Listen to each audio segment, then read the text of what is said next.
Silakan. Buku ini dibuat menceritakan tentang masa kecil saya di asrama Bekangdam 3 Siliwangi, di mana di situ saya lahir sampai saya besar SMA. Dan buku ini mudah-mudahan mungkin berguna bagi para generasi muda ke depannya untuk meraih cita-cita. Buku ini dengan judul Loper Koran Jadi Jenderal. Kebetulan alhamdulillah saya sekarang berpangkat Jenderal TNI, dan nanti akan diceritakan bagaimana tentang buku ini.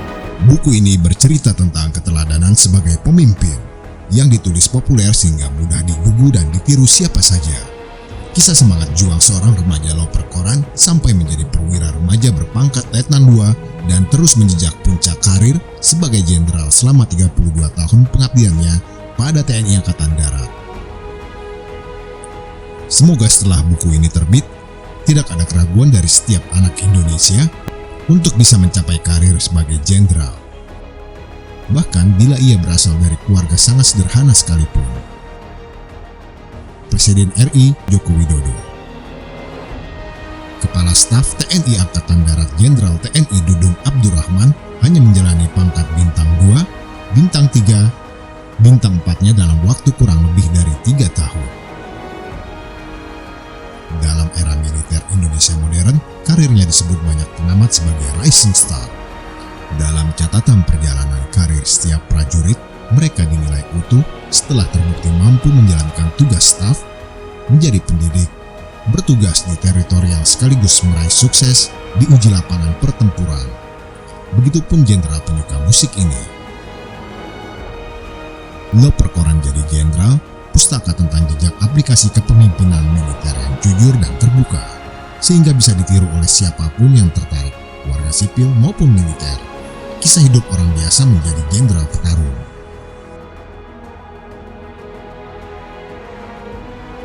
Jenderal TNI Dudung Abdurrahman, SE, MM, lahir di Bandung, Jawa Barat, 19 November 1965. Sebagai anak kelima dari 8 bersaudara, putra almarhum Bapak Ahmad Nasuha dan almarhumah Ibu Nasyati ini dididik dalam kesederhanaan seorang ayah yang bekerja sebagai PNS TNI Bekangdam atau Pembekalan Angkutan Kodam 3 Siliwangi. Menjadi yatim sejak usia 12 tahun membuat masa kecil Jenderal Dudung penuh tempaan hidup. Ia membantu mencari nafkah menjadi loper koran dan penjual klepon buatan ibunda.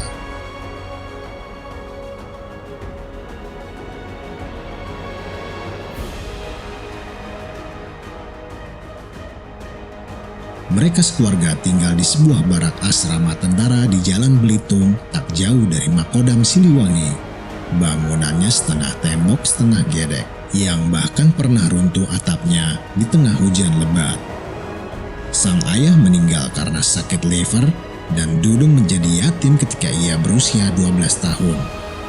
Itu kan kita tinggal di asrama Jalan Belitung. Memang di asrama Jalan Belitung itu kan cuma ada 2 kamar. Yang kamar satu buat ibu gitu, yang keduanya buat anak-anak. Kan di kamar itu ada 2 tempat ranjang susun, kalau dulu bilangnya ranjang besi yang tingkat itu. Ya kalau nggak cukup itu ya tidurnya di musola di situ sama Pak Makmun, ada guru ngaji di situ gitu. Ibunya kemudian melanjutkan amanah sebagai kepala rumah tangga membesarkan anak-anak dengan prihatin. Almarhumah Nasyati mencari nafkah dengan membuat juada dalam tampah yang dijual di sekitar tempat tinggal mereka. Semasa duduk di bangku SMA, Dudung membantu ibundanya dengan menjadi loper koran setiap pagi. Teman-teman sekolahnya tidak ada yang tahu pekerjaan loper koran ini. Ia dengan sepeda ontel mengantarkan koran Kompas dan Pikiran Rakyat dari rumah ke rumah. Cepat saja, karena setelahnya ia bertugas mengantarkan kue juadah buatan ibundanya ke kantin Makodam Siliwangi. Ketika matahari telah naik sepenggalah, semua tamtama di pos penjagaan telah mengenalnya dengan baik. Maka ia terbiasa menjunjung tampah penuh kue melewati pos jaga. Hanya diiringi suara permisi dan kepala yang mengangguk. Sayangnya hari itu ada seorang tamtama baru selesai pendidikan yang berjaga di pos jaga. Karena dianggap tidak sopan, Tamtama itu menendang tampahnya dan 55 kue klepon yang dibawanya tumpah ke jalan.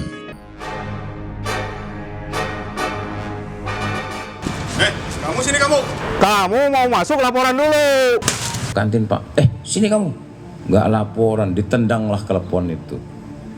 55 biji itu gelundung-gelundung gitu semua. Akhirnya saya ambilin, saya bilang nanti saya jadi perwira, awas ini. Dudung terdiam dan menatapi kue di tanah, lalu ia membatin. Awas, saya harus menjadi tentara. Dan bila saya perwira nanti, saya tidak akan semena-mena pada orang lain, apalagi kepada rakyat. Ucapannya adalah doa. Dudung selalu ingat peristiwa yang makin membulatkan tekadnya itu. Atas restu ibunda, ia kemudian mengejar cita-citanya ke Akademi Angkatan Bersenjata Republik Indonesia, AKABRI, nama akademi militer saat itu di Magelang, Jawa Tengah. Masuk AKABRI darat di Magelang tahun 1985, ia lulus tepat waktu pada 1988 dan berlanjut 1 tahun di kursus kecabangan infanteri di Magelang. Selanjutnya, tour of duty-nya dimulai dari Dili Timor, Denpasar Bali, Blora dan Semarang Jawa Tengah, Palembang Sumatera Selatan, Lampung, Aceh, Makassar Sulawesi Selatan, Musirawas Sumatera Selatan, Jakarta, Magelang, sampai kembali lagi ke Jakarta. Dudung menjalani semua karir militernya dengan baik. Ia bahkan juga mendapatkan bintang jasa Kartika Eka Paksi Narasya Prestasi pada tahun 2003. Bintang jasa ini diberikan ke Dudung atas keberhasilannya dalam operasi pengejaran terhadap salah satu pemimpin GAM. Saya sebagai Komandan Batalion 315 di Bogor membawa pasukan ke Aceh. Kemudian Pak Dudung membawa Batalion 143 dari Lampung, Kodam 2 Sriwijaya berangkat ke Aceh. Dan pada saat di sana Batalion Pak Dudung berhasil. Sampai berhasil kontak tembak itu dengan tim saya, dengan timnya beliau. Salah satu dokter terkenalnya Pinochet tertangkap. Itu akibat Pak Dudung itu. Kelompok yang paling terkenal itu yang Pinochet Peras. Kelompok yang berkuasa militer di wilayah barat. Dalam karir militernya, Dudung mempraktekkan seni kepemimpinan yang khas. Ia selalu mengayomi prajuritnya. Ia menjadi bapak, teman, sekaligus pemimpin bagi seluruh kesatuan yang dipimpinnya. Tak heran, Dudung selalu mendapatkan dukungan penuh dari kesatuan yang pernah dipimpinnya. Ia percaya diri pada setiap keputusan yang diambilnya, karena tahu seluruh prajuritnya akan mendukungnya. Begitulah yang terjadi pada peristiwa penurunan baliho Rizik. Dudung yang merasa kedaulatan negara mulai terinjak, segera bertindak tegas tanpa ada motif politik apapun. Ia tak peduli pada jabatan yang diembannya. Ia hanya fokus pada ketenangan hidup masyarakat. Atas dasar itu, Dudung mengambil tindakan tegas. Kita tuh di SMA yang di SMA dan juga terutama kelas kita itu orangnya, anak-anaknya nggak tahu kenapa rata-rata suka rajin sholat. Karena kita dibiasakan kan ada di sekolah kan ada musola, sementara kita sekolah sore, jadi paling nggak lohor sama asar tuh kita memang di situ gitu, di sekolah gitu. Jadi itu yang membuat kita juga, yang kadang-kadang juga gantian, lu jadi imam ya, kadang-kadang gue yang azan siapa gitu kayak gitu. Jadi ya itu udah biasa di kita tuh yang gitu-gitu gitu. Gak usah harus disuruh gitu. Jadi ketaatannya bukan artifisial ya? Bukan artifisial gitu. Pada hari ini saya pamit kepada kalian semua.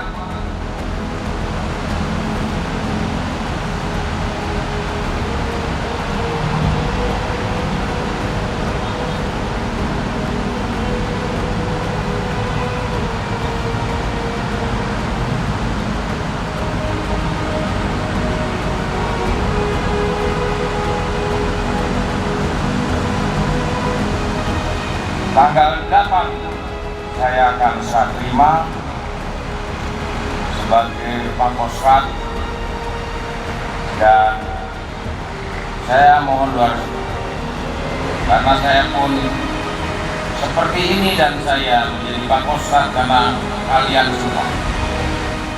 Kesederhanaan hidup dan beliau berasal dari orang biasa. dia membuat siapapun bisa merasa percaya diri menjadi seorang jenderal kelak di kemudian hari. Untuk pertama kalinya saya melihat jenderal bintang 4 yang sangat membumi, sangat percaya siapapun bisa seperti dia. Prajurit, bintara tamtama itu selalu diulang-ulang. Itu disebutkan jauh ketika pangkatnya masih kapten. Beberapa puluh narasumber yang berasal dari anak buahnya ketika di Medan, ketika di Bandung, itu menyatakan itu kepada saya. Itu membuat saya merasa karakternya nih kokoh, sulit diubah, yaitu karakter yang berpihak kepada prajurit tadi. Tahun pengabdian bagi Dudung.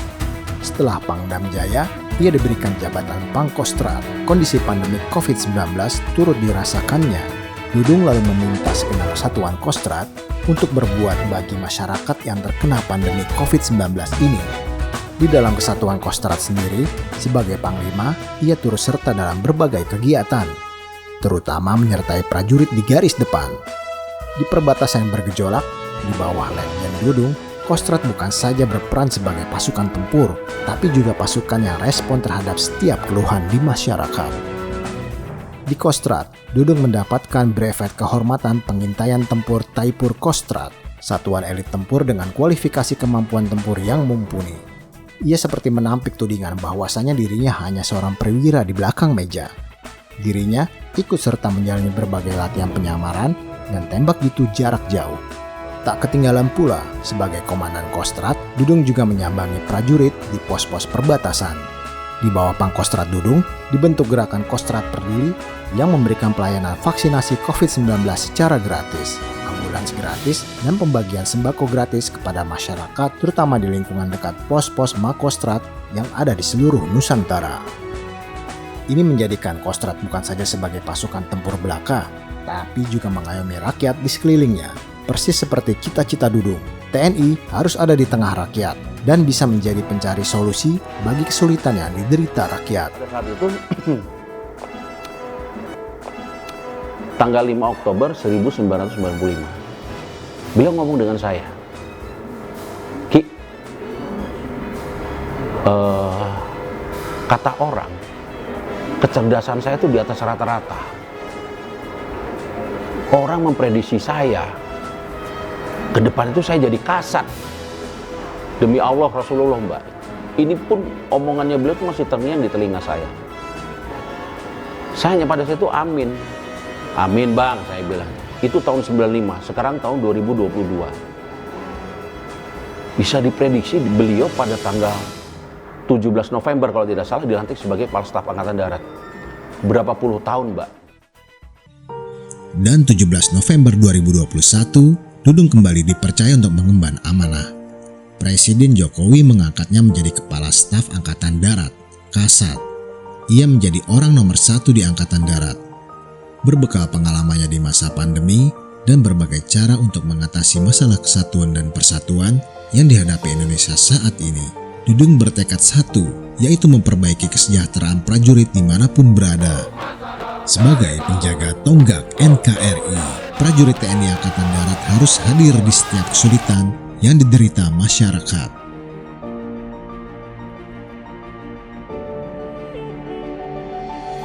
Kalau ngomong tentang beliau suka terharu saya. Iya.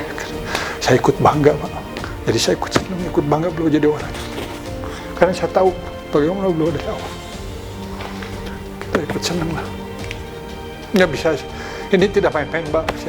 Mohon maaf, saya biasa tegar, tapi kalau bicara tentang dia, bagaimana beliau menata. Dan wajar kalau beliau jadi pimpinan.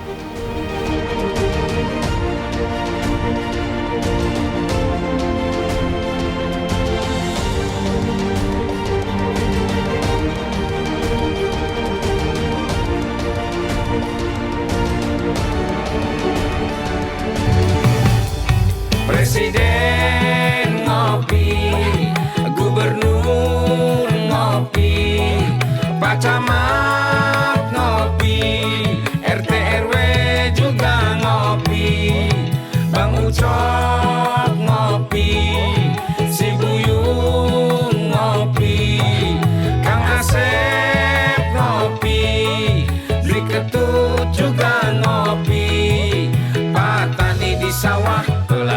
sekolah pada suka kopi semua.